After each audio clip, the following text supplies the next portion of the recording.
ಕರ್ನಾಟಕ ಸರ್ಕಾರ ಅತಿ ಶೀಘ್ರದಲ್ಲಿ ಮಹಿಳೆಯರಿಗೆ ವಿಶೇಷವಾದ ಆರೋಗ್ಯ ಯೋಜನೆ ತರಲಿಕ್ಕೆ ನಾವು ಇವತ್ತು ಇಚ್ಛಿಸಿದ್ದೇವೆ. ಈಗ ನಮ್ಮ ಹತ್ರ ಹೆಲ್ತ್ ಪಾಲಿಸಿ ಅಂತ ಇದೆ. ಅದು ನಮ್ಮಲ್ಲಿ ಇಡೀ ನಮ್ಮ ರಾಜ್ಯ ಅಂತಲ್ಲ, ದೇಶದಲ್ಲಿಯೂ ಕೂಡ ವುಮನ್ ಹೆಲ್ತ್ ಪಾಲಿಸಿ ಅಂತೇಳಿ ಸಪ್ರೇಟ್ ಆಗಿ ಇಲ್ಲ. ಅದಕ್ಕಾಗಿ ಮಹಿಳೆಯರಿಗೆ ಸಂಬಂಧಪಟ್ಟಾಗೆ ಎಲ್ಲ ಆರೋಗ್ಯ ಕಾರ್ಯಕ್ರಮಗಳು ಕೂಡ ಅದು ಬಹುಶಃ ಈ ಹೆಲ್ತ್ ಪಾಲಿಸಿ ಬಂದ ಕಾರಣ ಮಹಿಳೆಯರಿಗೆ ಸಿಕ್ಕುವಂತ ಆದ್ಯತೆ ಸ್ವಲ್ಪ ಕಡಿಮೆ ಆಗ್ತಾ ಇವತ್ತು ಬರ್ತದೆ. ಇದನ್ನೆಲ್ಲ ನಾವು ಮೈಗೂಡಿಸಿಕೊಂಡು ಚರ್ಚೆ ಮಾಡಿ ನಾವು ಮುಂದಿನ ದಿನಗಳಲ್ಲಿ ಕರ್ನಾಟಕ ರಾಜ್ಯದ ಬಹುಶಃ ದೇಶದಲ್ಲಿ ಪ್ರಪ್ರಥಮವಾಗಿ ವುಮನ್ ಹೆಲ್ತ್ ಪಾಲಿಸಿ ಎಂಬ ಒಂದು ಪಾಲಿಸಿ ಅಂತ ತರಲಿಕ್ಕೆ ನಾವು ಇಚ್ಛಿಸಿದ್ದೇವೆ. ಇದರಲ್ಲಿ ಮೊದಲ ಆದ್ಯತೆಯಲ್ಲಿ ನಮಗೆ ನಮ್ಮ ರಮ್ಯರವರು ಮತ್ತು ಡಾಕ್ಟರ್ ಜೋಶ್ನರವರು ಅವರ ಒಂದು ವಿಶೇಷವಾದ ಆಸಕ್ತಿ ಮತ್ತು ಮಹಿಳಾ ಸಮಾಜದಂತಹ ಒಂದು ಕಾಳಜಿ ಮತ್ತು ನಮ್ಗೆ ಕೊಟ್ಟಂತಹ ಸಲಹೆ ಪ್ರಕಾರ ಭವಿಷ್ಯದ ದಿನಗಳಲ್ಲಿ ಋತುತಾರೆ ಎಂಬ ಯೋಜನೆಯನ್ನು ನಾವು ಮಹಿಳೆಯರಿಗೆ ತರಲಿಕ್ಕೆ ಇಚ್ಛಿಸಿದ್ದೇವೆ. ಋತು ಬಂದ ಬಟ್ ಋತು ತಾರೆ ಅಂತ ಇದಕ್ಕೆ ಕೊಡುವಂಥದ್ದು ಮೆನೋಪಾಸ್ಗೆ ಸಂಬಂಧಪಟ್ಟಾಗೆ ಇವತ್ತು ಡಾಕ್ಟರ್ಗಳ ಸಲಹೆ ಮತ್ತು ಅವರ ಒಂದು ಮಾಹಿತಿಯ ಪ್ರಕಾರ ಬಹಳಷ್ಟು ನಮ್ಮ ಸಹೋದರಿಯರು ಇವತ್ತು ಆ ಒಂದು ಕಾಲಘಟ್ಟದಲ್ಲಿ ಮಾನಸಿಕವಾಗಿ ಆರೋಗ್ಯವಾಗಿ ಬಹಳಷ್ಟು ಇವತ್ತು ತೊಂದರೆ ಒಳಪಡ್ತಾರೆ. ಅದು ಮನೆಯಲ್ಲಿದ್ದವರು ಇರ್ಬೋದು, ಹೊರಗೆ ಕೆಲಸ ಮಾಡೋರು ಇರ್ಬೋದು, ಅಥವಾ ಕೆಲವರು ಕಾಲೇಜ್ ಹೋಗುವ ಸ್ಟೂಡೆಂಟ್ಸ್ ಕೂಡ ಸೀನಿಯರ್ ಆಗಿರ್ಬೋದು. ಆ ಒಂದು ಸಂದರ್ಭದಲ್ಲಿ ಅವರನ್ನು ಗುರುತಿಸಿಕೊಂಡು ಅವರಿಗೆ ಬೇಕಾಗುವಂಥ ಜನಜಾಗೃತಿ ಕಾರ್ಯಕ್ರಮ ಹಮ್ಮಿಕೊಳ್ಳುವಂಥದ್ದು, ಜನಜಾಗೃತಿ ಕಾರ್ಯಕ್ರಮ ಹಮ್ಮಿಕೊಳ್ಳುವ ಜೊತೆಯಲ್ಲಿ ಬಹುಶಃ ಅವರಿಗೆ ಕೆಲವೊಂದು ಮಾಹಿತಿ ಕೊಡುವಂಥದ್ದು, ಆ ಒಂದು ಕಾಲಘಟ್ಟದಲ್ಲಿ ಅವರ ಜೀವನ ಶೈಲಿ ಹೇಗಿರಬೇಕು, ಅವರ ಊಟೋಪಚಾರ ಹೇಗಿರಬೇಕು, ಅವರ ಒಂದು ನಿದ್ರೆಯ ಟೈಮ್ ಎಷ್ಟಿರಬೇಕು, ಮತ್ತು ಅವರ ಸೆಲ್ಫ್ ಡಿಸಿಪ್ಲಿನ್ ಮುಖಾಂತರ ಅವರಿಗಾಗುವಂಥ ಮಾನಸಿಕ ಒತ್ತಡ ಮತ್ತು ಮಾನಸಿಕ ತೊಂದರೆಯನ್ನು ಹೇಗೆ ಕಡಿಮೆ ಆದಷ್ಟು ಮಾಡಬಹುದು, ಅದನ್ನು ಪ್ರಿವೆಂಟಿವ್ ಮೆಷರ್ನಲ್ಲೇ ಇವತ್ತು ಮದ್ದು ತೆಗೊಳ್ಳದೆ ಅದನ್ನು ಪ್ರಿವೆಂಟಿವ್ ಮೆಷರ್ನಲ್ಲೇ ಎಷ್ಟು ಮ್ಯಾಕ್ಸಿಮಮ್ ಆಗಿ ಅದನ್ನು ನಾವು ಪ್ರಯೋಜನ ಆಗ್ಬೋದು ಅಂತೇಳಿ ಅವರ ಹಲವು ಯೋಜನೆಗಳನ್ನು ತರಲಿಕ್ಕೆ ಇಚ್ಛಿಸಿದ್ದೇವೆ. ಅದಕ್ಕಾಗಿ ನಾವು ಇವತ್ತು ಈ ಒಂದು ಸಂಬಂಧಪಟ್ಟಾಗೆ ಇದು ನಮ್ಮ ದೇಶದಲ್ಲೇ ಇವತ್ತು ಪ್ರಪ್ರಥಮವಾದ ಒಂದು ಯೋಜನೆ ಮತ್ತು ಇದು ಈ ಒಂದು ವಿಚಾರವನ್ನು ಎಲ್ಲಿ ಕೂಡ ಆಲೋಚನೆ ಬರಲಿಲ್ಲ. ಪ್ರಪ್ರಥಮವಾಗಿ ಆದ ಕಾರಣ ಕರ್ನಾಟಕ ಸರ್ಕಾರದ ಆರೋಗ್ಯ ಇಲಾಖೆಗೆ ಇದರ ಬಗ್ಗೆ ವಿಶೇಷವಾದ ಮಾಹಿತಿ ಮತ್ತು ನಮಗೆ ಸಹಕಾರ ಕೊಡಲಿಕ್ಕೆ ಬೇಕಾಗಿ ನಾವು ಡಾಕ್ಟರ್ ಜೋಶ್ನರ್ ಅವರನ್ನು ಈ ಒಂದು ಪಾಲಿಸಿ ನಿಯಮ ಪಾಲಿಸಿ ಮಾಡಬೇಕು, ಪಾಲಿಸಿ ಕಮಿಟಿಯ ಅಧ್ಯಕ್ಷರನ್ನಾಗಿ ಮಾಡಿ ಅವರ ನೇತೃತ್ವದ ಒಂದು ಅಧಿಕಾರಿಗಳು ಮತ್ತು ನಮ್ಮಲ್ಲಿ ನಾವು ಒಂದು ಸಮಿತಿಯನ್ನು ಮಾಡ್ತೇವೆ.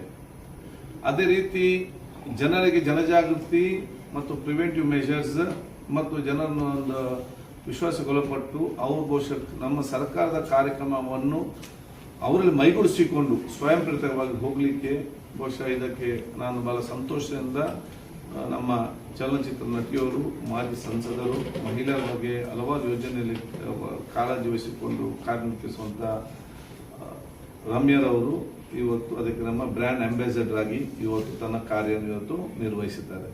ನಾನು ಹೇಳಿದ್ದವರಿಗೆ ನಾವು ಹೇಳಿದ್ರೆ ಏನು ಕೇಳುವುದಿಲ್ಲ, ನೀವು ಹೇಳಿದ್ರೆಲ್ಲ ಕೇಳುವರು ತುಂಬ ಜನ ಇರ್ತಾರೆ. ಆದರೆ ಅವರು ಚೈಲ್ಡ್ ಆ್ಯಂಡ್ ವುಮನ್, ಮಕ್ಕಳ ಮತ್ತು ವುಮನ್ ಹೆಲ್ತ್ಗೆ ಸಂಬಂಧಪಟ್ಟಾಗಿ ನಾವು ಕಾರ್ಯಯೋಜನೆಯ ನಮ್ಮ ಸರ್ಕಾರದಲ್ಲಿ ನಾವು ಇವತ್ತು ಮಾಡ್ತೇವೆ. ಆರೋಗ್ಯ ಮತ್ತು ಕುಟುಂಬ ಇಲಾಖೆಯ ಮುಖಾಂತರ ಅದು ನಮ್ಮ ಕಿವುಡ ಮಗರಿಗೆ ನಮ್ಮ ಕಾಕ್ಲಿಯರ್ ಇಂಪ್ಲಾಂಟ್ ಇರಲಿ ಯೋಜನೆ ಇರಲಿ, ಮಕ್ಕಳು ಇವತ್ತು ಶ್ರವಣ ಮುಕ್ತ ಸಮಾಜ ನಿರ್ಮಾಣ ಮಾಡಬೇಕು, ಇಂಥದಕ್ಕೆಲ್ಲ ಬಹುಶಃ ಅವು ದೊಡ್ಡ ಮಟ್ಟದ ಜನಜಾಗೃತಿ ಕೊಟ್ಟು ನಮ್ಮ ಇಲಾಖೆಗೆ ಮತ್ತು ಜನರಿಗೆ ದೊಡ್ಡ ಮಟ್ಟದ ಒಂದು ಪ್ರಯೋಜನಕಾರಿಯಾಗಲಿಕ್ಕೆ ಕೂಡ ಅದನ್ನು ವಹಿಸಿಕೊಂಡಿದ್ದಕ್ಕೆ ನಾನು ನಮ್ಮ ಕರ್ನಾಟಕ ರಾಜ್ಯ ಜನತೆಯ ಪರವಾಗಿ, ಇಲಾಖೆಯ ಪರವಾಗಿ, ಸರ್ಕಾರದ ಪರವಾಗಿ, ಮುಖ್ಯಮಂತ್ರಿಗಳ ಪರವಾಗಿ ನಾನು ವಿಶೇಷವಾಗಿ ಅವರನ್ನ ಧನ್ಯವಾದವನ್ನು ನಾನು ಸಲ್ಲಿಸ್ತೇನೆ. ಮುಂದಿನ ದಿನಗಳಲ್ಲಿ ಬಹುಶಃ ಇವತ್ತು ಈ ಒಂದು ಯೋಜನೆ ಸಂಬಂಧಪಟ್ಟಂಥ ತಜ್ಞರು ಯಾರಿದ್ದಾರೆ ಮತ್ತು ಸಾಮಾಜಿಕವಾದ ಕಳಕಳಿ ಚಿಂತನೆ ಕೆಲಸ ಮಾಡುವಂಥ ನಮ್ಮೆಲ್ಲರೂ ಯಾರಿದ್ದಾರೆ ಅವರೆಲ್ಲ ಮೈಗೂಡಿಸಿಕೊಂಡು ಸರ್ಕಾರ ಅವರಿಗೆ ಸಂಪೂರ್ಣವಾದ ಸಹಕಾರ ಕೊಟ್ಟು ಸಮಾಜಕ್ಕೆ ಮತ್ತು ಸಮಾಜದ ಮಹಿಳೆಯರಿಗೆ ಪೂರಕವಾಗುವಂಥ ಯೋಜನೆ ಕೆಲಸ ಮಾಡಲಿಕ್ಕೆ ನಮ್ಮ ಆರೋಗ್ಯ ಇಲಾಖೆ ನಾವು ಒಂದು ಹೆಜ್ಜೆ ಮುಂದೆ ಇಟ್ಟು ನಾನು ಮಂತ್ರಿಯಾಗಿ ನಮ್ಮ ಇಲಾಖೆ ಅಧಿಕಾರಿಗಳೆಲ್ಲರೂ ಕೂಡ ಸಂಪೂರ್ಣವಾದ ಸಹಕಾರ ನಾವು ಕೊಡ್ತೇವೆ ಅಂತ ಹೇಳಲಿಕ್ಕೆ ನಾನು ಇವತ್ತು ಬಯಸ್ತೇನೆ. ನಾವಿಲ್ಲಿ ಎಷ್ಟೇ ಹೇಳಿದ್ರು ಕೂಡ ನಿಮ್ಮ ಬೆಂಬಲ ಇಲ್ಲದೆ ಏನು ಮಾಡಲಿಕ್ಕೆ ಆಗುವುದಿಲ್ಲ. ಸೊ ನೀವು ಕೂಡ ಇವರ ಪಾರ್ಟ್ ಆಫ್ ಅಸ್, ನಿಮ್ಮನ್ನು ಕೂಡ ನಮ್ಮೊಟ್ಟಿಗೆ ಸೇರಿಸಿಕೊಂಡು ನಾವೆಲ್ಲರೂ ಕೂಡ ಸಾಮಾಜಿಕವಾಗಿ ಚಿಂತನೆ ಇರುವಂಥವರು, ನಾವು ಜನಪ್ರತಿನಿಧಿಯಾದ ನಾನಿರಲಿ, MLAಗಳಿರಲಿ, ಅಧಿಕಾರಿ ವರ್ಗದವರಿರಲಿ ಮತ್ತು ಮಾಧ್ಯಮ ಮಿತ್ರರು ಅವೆಲ್ಲರೂ ಸೇರಿ ಈ ಒಂದು ಯಶಸ್ವಿಗೊಳ್ಳಲಿಕ್ಕೆ ಕೆಲಸ ಮಾಡುವಂತ ನಾನು ಕೇಳಿಕೊಂಡು ಅತಿ ಶೀಘ್ರದಲ್ಲೇ ಈ ಪಾಲಿಸಿಯನ್ನು ಮತ್ತು ಯೋಜನೆಯನ್ನು ಬಿಡುಗಡೆ ಮಾಡಿ ನಾವು ಆಶಾ ಕಾರ್ಯಕರ್ತರ ಮುಖಾಂತರ ಮನೆ ಮನೆಗೆ ಸರ್ವೆ ಮಾಡಿಕೊಂಡು ಮುಂದಿನ 6 ತಿಂಗಳ ಒಳಗಡೆ ನಮ್ಮ ಕರ್ನಾಟಕ ರಾಜ್ಯದಲ್ಲಿ ಇದಕ್ಕೆ ಪೂರ್ವವಾಗಿ ಪ್ರೀ ಮೊನೋಪೋಸ್ ಮತ್ತು ಪೋಸ್ಟ್ ಮೊನೋಪೋಸ್ನ ಎಷ್ಟು ಇದ್ದಾರೆ ಅಂತೇಳಿ ಡೇಟಾ ನಾವು ತಗೊಂಡ ಕೆಲಸ ಮಾಡಿಕೊಂಡು ಮತ್ತೆ ಹಂತವಾಗಿ ಮುಂದೆ ಹೋಗುವಂಥ ಕೆಲಸ ಮಾಡೋದು ಮಾತ್ರ ಅಲ್ಲ, ನಾವು ಇದನ್ನು ಕಾರ್ಯರೂಪಕ್ಕೆ ತಂದು ಕೇಂದ್ರ ಸರ್ಕಾರ ಸಚಿವರನ್ನು ಭೇಟಿಯಾಗಿ ಈ ಒಂದು ಯೋಜನೆಯನ್ನು ಈ ದೇಶದ ಮಹಿಳೆಯರು ಕೂಡ ತಗೊಳ್ಬೇಕಂತೇಳಿ ಕೇಂದ್ರ ಸರ್ಕಾರ ನಾವು ಕೂಡ ಒತ್ತಾಯ ಮಾಡ್ತಾರೆ. ಇನ್ನೂ ಇವರಿದ್ದಾರೆ, ಪ್ರಶ್ನೆ ಕೇಳಿ ಉತ್ತರ ಕೊಡ್ತಾರೆ. ನಿಮ್ಮ ಶಾಂಪೂ, ನಿಮ್ಮ ಕಂಡೀಷನರು, ನೀವು ತಿನ್ನೋದು, ಕೆಮಿಕಲ್ಸು, ಪ್ರತಿಯೊಂದು you take what is called contraceptive pills, oral contraceptive pills, they also sort of contribute. ಹಲವಾರು ಕಾರಣಗಳಿದೆ.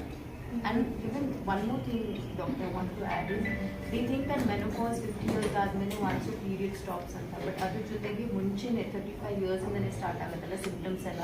ನೀವು ಹೋಗಿ ಡಾಕ್ಟರ್ ತೋರಿಸಿದ್ರೆ ಅವ್ರು ಹೇಳ್ತಾರೆ, ಓ ನಿಮಗೆ ವಿಟಮಿನ್ ಡಿ ಡೆಫಿಷಿಯನ್ಸಿ ಇದೆ, B12 ಡೆಫಿಷಿಯನ್ಸಿ ಇದೆ, ತಗೊಳ್ಳಿ ಎಲ್ಲ ಸರಿ ಹೋಗುತ್ತಂತ. That's not the case. There is much more in-depth requirement of screening to be done. So ನಮಗೆ as urban women ನಮಗೇನೆ ಅಷ್ಟು ಅವೇರ್ನೆಸ್ ಇಲ್ಲ. So you can imagine what's happening in the villages. ಅವ್ರು silent ಆಗಿ suffer ಆಗ್ತಾರೆ. So we are very happy that ನಾವು ಬಂದಿದ್ದು actually ಒಂದು request ಇಟ್ಕೊಂಡು ದಟ್ ನಿಮ್ಮ ಗೃಹ ಆರೋಗ್ಯ ಸ್ಕೀಮಲ್ಲಿ ಈ ಆಶಾ ಹ್ಯಾಂಡ್ ಬುಕ್ ಇದೆಯಲ್ಲ ಅದರಲ್ಲಿ ಆಲ್ರೆಡಿ ಕ್ವೆಶನ್ಸ್ ಇದೆ, ಅದರಲ್ಲಿ ನಿಮ್ಮ ಮೆನೋಪಾಸ್ ಕ್ವೆಶನ್ಸ್ ಆ್ಯಡ್ ಮಾಡಿ ಅಂತ ನಾವು ಕೇಳಕ್ಕೆ ಬಂದ್ವಿ. We are very happy that sir has acknowledged, accepted. And UK, Australia, Delhi, just I think last year and this year they have started. So in India, Karnataka will be the first state, to set an example. And I'm very happy that sir has acknowledged. And Adu Alde now, without asking, he's made me the brand ambassador. So that was not what we came here for. But so thank you, sir. Thank you so much.